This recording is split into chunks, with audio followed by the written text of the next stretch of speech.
Muy bien, son las 7 de la mañana con 37 minutos. Vamos a otro tema que ha causado polémica en los últimos días. Y por eso consultamos al penalista, abogado Carlos Luis Sánchez, que está hoy de invitado y lo tenemos aquí en vivo en el estudio. Buenos días, abogado, muy amable. Buenos días. ¿Cuáles son las facultades, cuáles son los límites que tiene un juez para disponer la excarcelación de un ciudadano? ¿Qué requisitos deben reunirse para que esa excarcelación se consume? ¿Qué es lo que dice la ley, no? Bueno, el escenario es tan amplio. La libertad de una persona se puede presentar en varios momentos del proceso. Pero si usted se refiere a la liberación de una persona que está cumpliendo una pena, no es, la fuente es la ley, la Constitución y también el marco de la constitucionalidad que está regido por la Corte Constitucional. Ya. Entonces tenemos la norma de primer orden, tenemos la jurisprudencia vinculante y ese es el marco que deben cumplir los jueces para otorgar o no una libertad. A ver, citemos algún ejemplo. Si hay una persona que está cumpliendo una condena y paga las 2/3 partes, creo que es, ¿no? La prelibertad. ¿No habría impedimento para que recupere su libertad? No lo hay, y eso es una de las cosas que, tras los escenarios que se han planteado últimamente, se propone como reforma, ¿no? El derecho es una ciencia que evoluciona. Si hay circunstancias que incomodan a la sociedad o que se presentan como una novedad no deseada, pues vale la pena tomar la experiencia y proponer una reforma. Pero hoy en día no existen delitos que sean excluidos de estos beneficios. Claro. Ahora, supongamos que hay una persona que ya cumplió las 2/3 partes de uno de los casos por los que está preso, guardando prisión. Y hay otros que están pues en trámite, en proceso. Si cumple con uno, ¿puede recuperar su libertad a pesar de que tenga 2 más, o 3 más, o 1 más, qué sé yo? Ahí lo que pesa es el principio de la presunción de inocencia y el hecho de que no exista una sentencia en firme.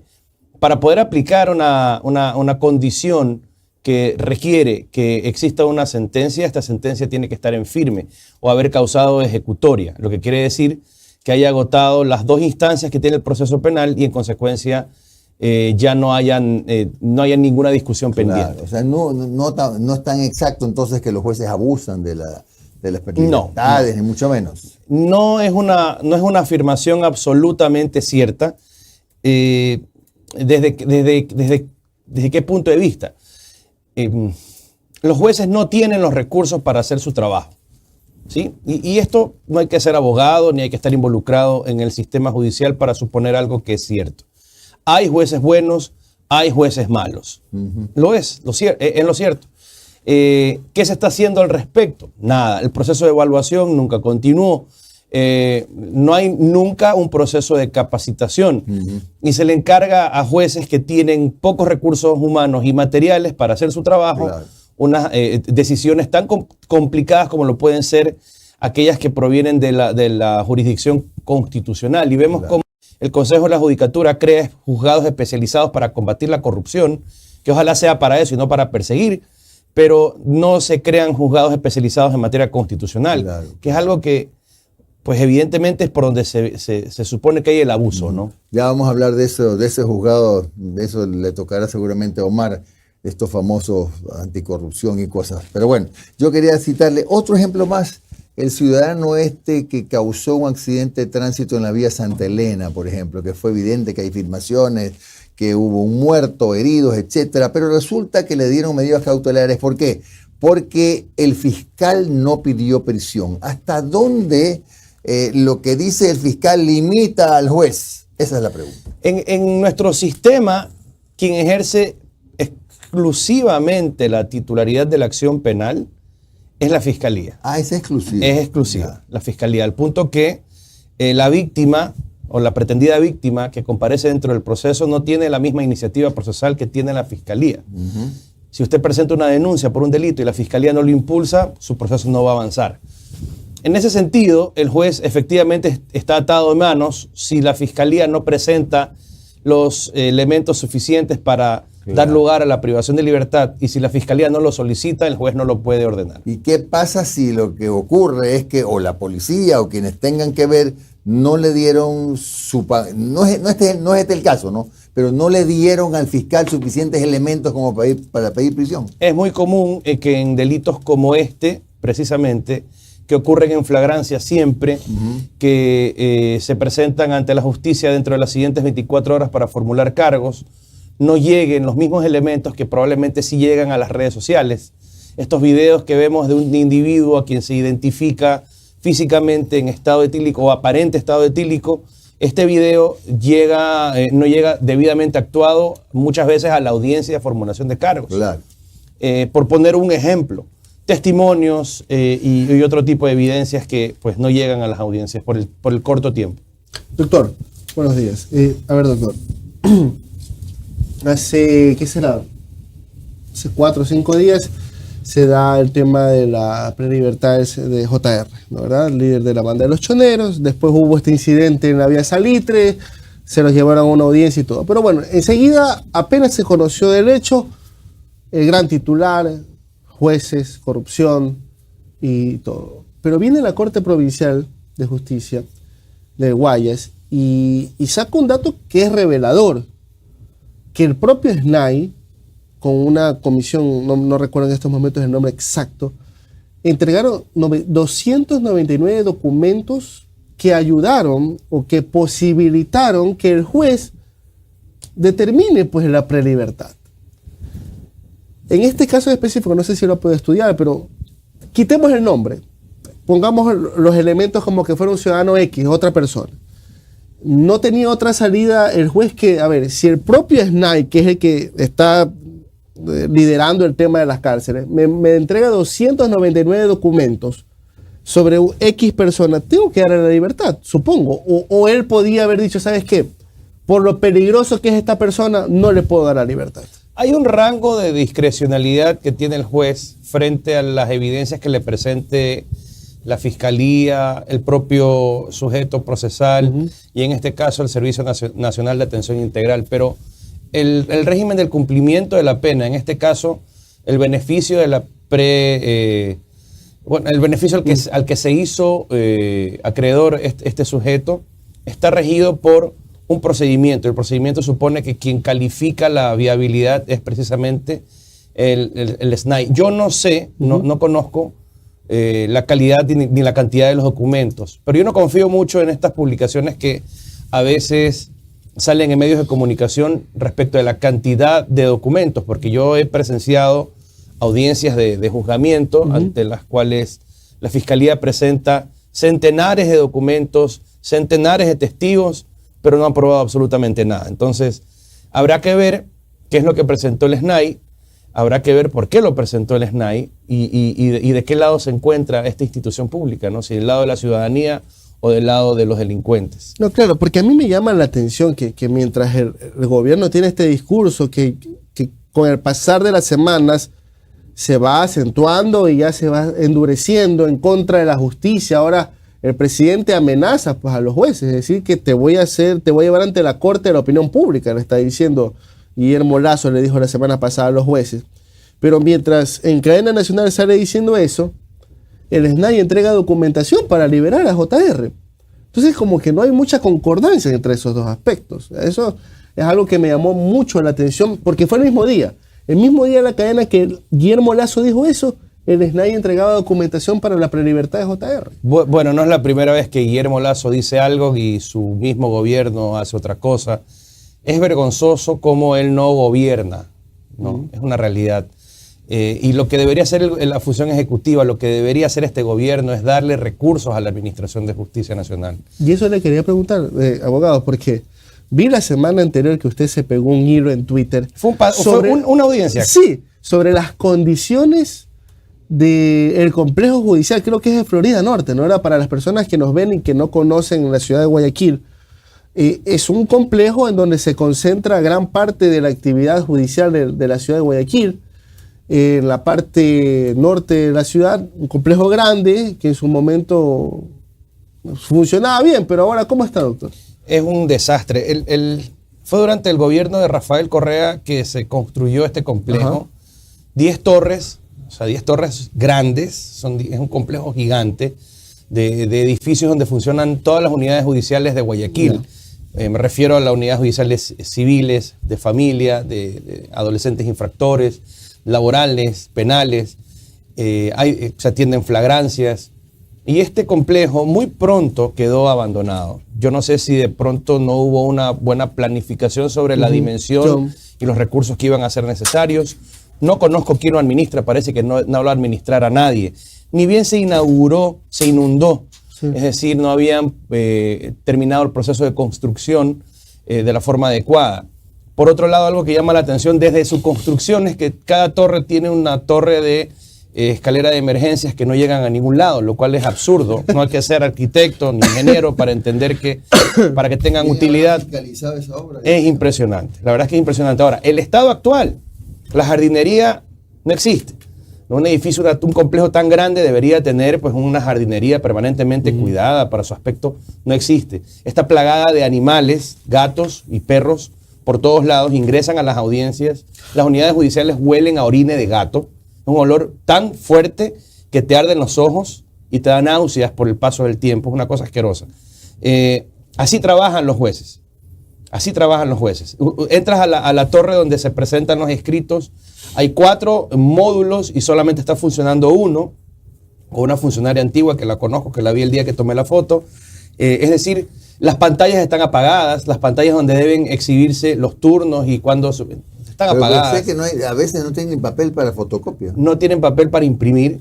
O sea, cuando usted va a la unidad judicial, imprimir, muchas veces tiene que llevar una resma de hojas porque cuando un funcionario ya malhumorado, ya decepcionado de la vida y de su trabajo, por trabajar en esas condiciones, lo que te responde es, hermano, no tengo con qué trabajar, no tengo cómo imprimir. Y ya ve que yo digo que no hay que culparlo, porque realmente debería tener las condiciones. Le da coraje, pero él no es la cara del servicio. En ese momento lo es, pero la cara del servicio es el Consejo de la Judicatura. Claro. No hay baños, los baños son asquerosos. He ido a estadios donde hay baños en mejor condición que en la función judicial. No hay papel higiénico, no hay papel para imprimir, no hay tinta, hay insuficiente personal. Y a esos jueces se les pide que administren justicia como que estuviéramos en el primer mundo. Y no es justo. Es lo que yo digo. Jueces malos y corruptos existen, efectivamente. Pero en medio de todo esto, ¿quién puede hacer bien su trabajo? ¿Cómo se puede exigir lo grave, lo verdaderamente grave? Olvidémonos del papel, de la tinta, del papel higiénico y del baño. La coordinación de audiencias. ¿Por qué caduca la prisión preventiva y le dan la libertad? ¿Por qué? Porque las audiencias no se dan. ¿Y por qué no se dan las audiencias? Es fácil decir, los abogados inescrupulosos piden suspensión de audiencia. Sí, es fácil. Pero cuando usted pide una audiencia, el tribunal o la sala, en este caso los jueces multipersonales, tienen que solicitar a la coordinación de audiencias una fecha. Pues resulta que la coordinación de audiencias nunca le va a poner una fecha que no exceda del mes o del mes y medio entre una y la otra, otro señalamiento, porque otra cosa que es importante recordar es que un proceso penal no se resuelve en una sola instalación de audiencia, porque estamos hablando de decenas de procesados, centenares de testigos, miles de documentos, y toda esta prueba se actúa a lo largo de numerosas instalaciones. Entonces, la coordinación de audiencias que se administra desde el Consejo de la Judicatura no funciona. No funciona. Yo tengo audiencias que se suspendieron en diciembre y que me las han convocado para febrero o marzo del año 2023. Una pregunta, abogado. ¿Y esto es solo aquí en Guayaquil o eso es un poco nacional? Funciona un poco peor en Guayaquil. Un poco peor. Un poco peor en Guayaquil, lamentablemente. Y Guayas, o al menos en la región de la costa. Yo he litigado en todo el país y no he tenido estos problemas tan graves en Chimborazo, en Azuay, en Pichincha, no tan graves. Realmente el nivel de descomposición de la Administración de Justicia de Guayaquil, no sé si Esmeraldas la verdad también está en un estado muy deplorable. En el resto del país no es igual. Ahora, doctor, y solamente para terminar este punto, más allá del desaseo, me imagino que la inseguridad que va a haber en el complejo. O sea, así es. No hay seguridad privada. Supongo que ahí puede entrar cualquiera a una audiencia y saca un arma y... Totalmente. Usted no ve un policía desde que llega hasta que se va. En un complejo judicial que estamos hablando, pues tendrá varias manzanas de dimensión. Los jueces no tienen, usted ve las películas que el juez le dice, llámeme al policía para que... Eso no existe en Guayaquil. Eso no existe. Si alguien va e increpa a un juez, el juez tiene que defenderse con sus puños y con sus medios. Doctor, buenos días. Noris Arroyave. Doctor, más allá de todas estas noticias que se han dado de prelibertad de personas que han sido líderes de las matanzas que han existido en las cárceles, también tenemos otra cosa que saltó justo con este tema, que fue la agilidad con la que pudo salir de la cárcel. Cuando pasó lo de las matanzas de las cárceles, ¿qué ha pasado? Cuando pasaron lo de las matanzas, murieron muchos inocentes. Bueno, a ver, no sé si inocentes, algunas personas que habían estado pagando por delitos menores. Por delitos menores, otros que realmente luego se había probado su inocencia y murieron en esas matanzas porque tenían ya orden de libertad y no habían podido salir, porque existe todo un proceso burocrático para que la persona, desde que te dan la libertad, la orden de que salgas de la cárcel hasta que eso se realiza, pasan días, pasan semanas, a veces pasan meses. Dos cosas. ¿De qué depende la agilidad de esto? Y de acuerdo a su experiencia, ¿cómo así en este caso específico hubo tanta agilidad? Bueno, no es desconocido que el sistema carcelario y el sistema de administración de justicia penal está en manos de la delincuencia hace mucho tiempo y de la corrupción hace mucho tiempo más. Entonces, y esto lo digo con mucha pena porque yo que me dedico al derecho penal, escucho siempre el desafecto de mis colegas que se dedican a otras materias, que dicen, yo no entiendo cómo te dedicas a esa materia del derecho porque la verdad es que cómo lidias con tanta porquería. Y realmente es real y es lamentable. Yo, que he tramitado causas desde hace ya algunos años, cuando he obtenido la libertad de una persona, me he demorado hasta una semana y a veces 2 en que esta libertad se produzca. No en cuestión de horas, como debería ser. Se entiende que a veces la administración tenga ciertos cuidados especiales con ciertas personas privadas de su libertad que tienen características especiales, como lo es el líder de una banda de delincuencia organizada. Se entiende, por temor, se entiende, pero se supone también y supongo lo mismo, que tiene que haber habido algún nivel de movimiento de recursos y de palanqueos en la salida de esta gente. Ahora, estas diferencias no deberían ocurrir. Y estas diferencias son culpa solamente del Consejo de la Judicatura, una vez más. Estamos en una época en la que presento demandas por correo electrónico, con firma electrónica, pero la boleta de libertad tiene que llegar físicamente aún. Es increíble. Hay un boletero que va una vez al día en una moto mugrosa, que es un policía, y que hay que darle algo para que no se olvide de llevar tu boleta. La boleta a veces llega con una letra o menos diferente, con lo que luego la libertad no se lleva a cabo.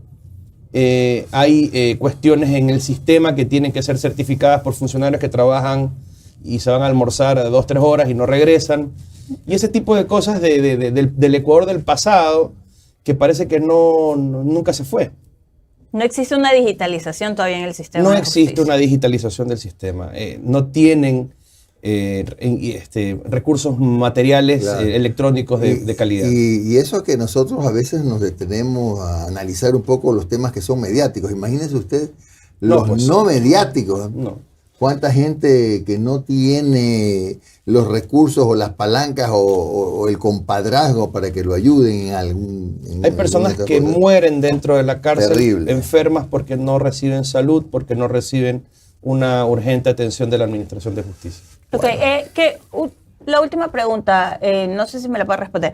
El SNAI es visto, y aquí lo hemos dicho mucho, como una isla independiente, ¿no? Entonces, cuando hacemos algunas preguntas al Ministerio del Interior, te responden, eso es un tema del SNAI. Como que si no fuera adscrito o algo por el estilo al gobierno, en este caso, que el ministerio debería ser el ente el vocero directo del gobierno. ¿Cuál es el vacío que existe, si es que existe algún vacío legal, y de qué forma se puede cambiar esto para que realmente exista un trabajo mancomunado entre el SNAI y el ministerio, pero que también le rinda cuentas? Porque se lo pregunto y me corrige si no es así. Yo siento que el SNAI no le rinde cuentas a nadie. Es una isla. No es así. No es así. El SNAI está adscrito al ministerio. El ministerio obviamente es parte del gobierno. Al Ministerio del Interior. Al Ministerio del Interior y el gobierno, al gobierno nacional, al presidente de la República le deben rendir cuentas. El problema es que estamos hablando de un presidente de la República que conminó públicamente a la policía a encontrar a un sujeto que aún no aparece, le dio una semana y bueno, ¿qué pasó después? Nada. Es decir, es un presidente sin palabra, un presidente sin credibilidad, que no puede gobernar. Yo estoy convencido de que el presidente Lasso no gobierna, porque como ustedes recorremos las calles y el estado de emergencia que vivimos hasta el día de ayer, yo no veía policías y militares como cuando en otros gobiernos, olvídese de quién, pero otros gobiernos habían estados de emergencia, yo sí veía militares en las calles. Yo sí veía policías en las calles. A mí no me ha parado ni un policía desde que está el estado de emergencia. Yo recorro la ciudad desde la vía a la costa hasta la punta del centro, hasta el sur de la ciudad, y nunca vi el dichoso estado de emergencia. Entonces yo creo que este gobierno finge muchas cosas. Y esto del SNAI es otra. Gracias al abogado Carlos Luis Sánchez, penalista que ha estado hoy día con nosotros en Un Café con JJ.